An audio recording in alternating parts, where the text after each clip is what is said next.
Memiliki suami yang menganggur bukanlah posisi yang mudah untuk setiap perempuan. Ada pertaruhan besar di sana. Pertaruhan harga diri suami pada orang tua dan keluarga besar.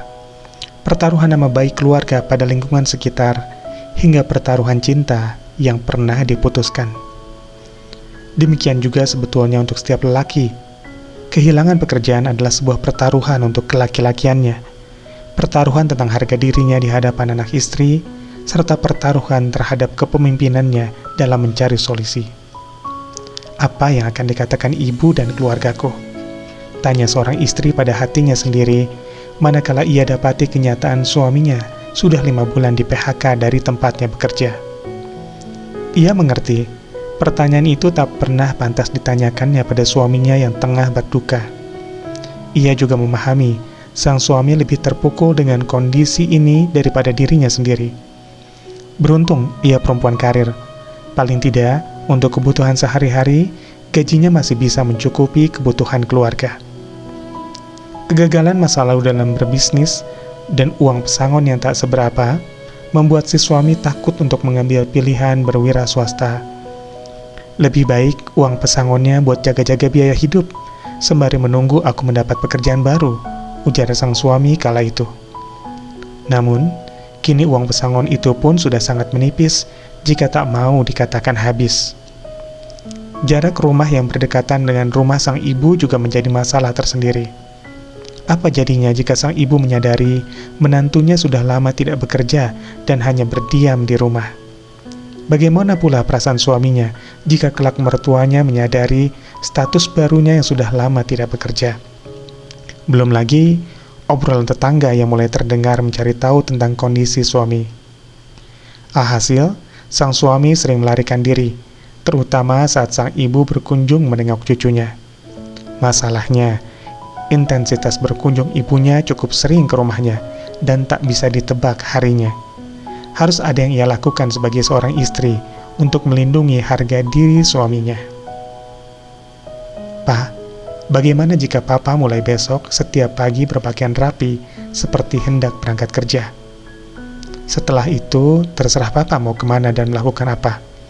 Nanti setelah sore, Papa pulang dan lagi, jangan lupa membawa oleh-oleh seperti dulu biasa Papa lakukan," tutur sang istri dengan kepala menunduk dan hati-hati. "Nanti, setiap pagi aku akan kasih Papa uang untuk ongkos dan oleh-olehnya," lanjut sang istri. Awalnya sang suami tak setuju dengan usul itu. Perdebatan terjadi di sana. Tapi dengan kelembutannya, perempuan tadi mampu memberikan pengertian pada suaminya. Akhirnya, dengan berurai air mata, sang suami pun akhirnya menyetujui ide dari sang istri. Bersyukurlah ia menikahi laki-laki yang baik hatinya. Setiap hari suaminya berpakaian rapi, membawa notebook untuk kemudian berangkat beraktivitas. Obrolan tetangga pun perlahan menghilang melihat suaminya sudah memiliki rutinitas seperti biasa. Namun, sebetulnya bukanlah kantor tempat tuju suaminya. Suaminya pergi menuju masjid terbesar di kotanya, atau masjid-masjid lain yang jauh dari rumahnya untuk kemudian beriktikaf, menghabiskan waktu untuk berzikir dan ibadah.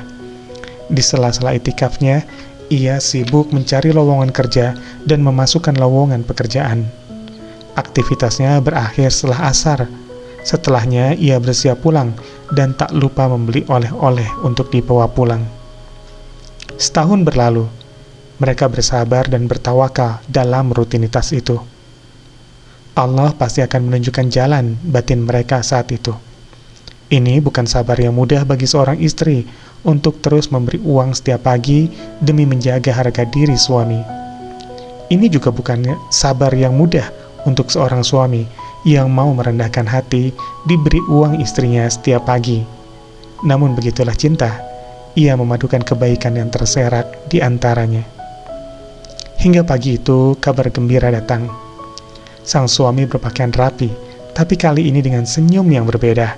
Bukan senyum yang dipaksakan seperti setiap pagi setahun terakhir. Sang suami berkata, "Ma, alhamdulillah, pagi ini aku berangkat kerja sungguhan. Aku sudah diterima bekerja di sebuah perusahaan asing. Gajiku sekarang 3 kali lebih besar dari gaji sebelum aku di PHK. Tak ada yang bisa dikatakan oleh sang istri selain bertasbih, bertahmid, dan bertakbir. Sang istri menangis dan memeluk erat lelaki yang dicintainya, lelaki yang dipilihnya. Kita tak pernah tahu apa yang akan terjadi dalam pernikahan kita. Manakala salah satu di antara kita jatuh, maka jadilah tangan yang bisa menariknya tegak kembali. Tak selamanya dalam pernikahan, perempuan yang akan menangis. Ada kalanya, laki-laki rapuh dan menitikkan air mata. Jika perempuan meredakan air mata dengan mencari tempat untuk bersandar dan mencurahkan isi hati, laki-laki meredakan air mata dengan mencari tulang rusuknya. Tulang rusuk yang melengkung yang setia menghormati pemiliknya apapun keadaannya. Tulang rusuk yang tak pernah jauh dari posisi hatinya.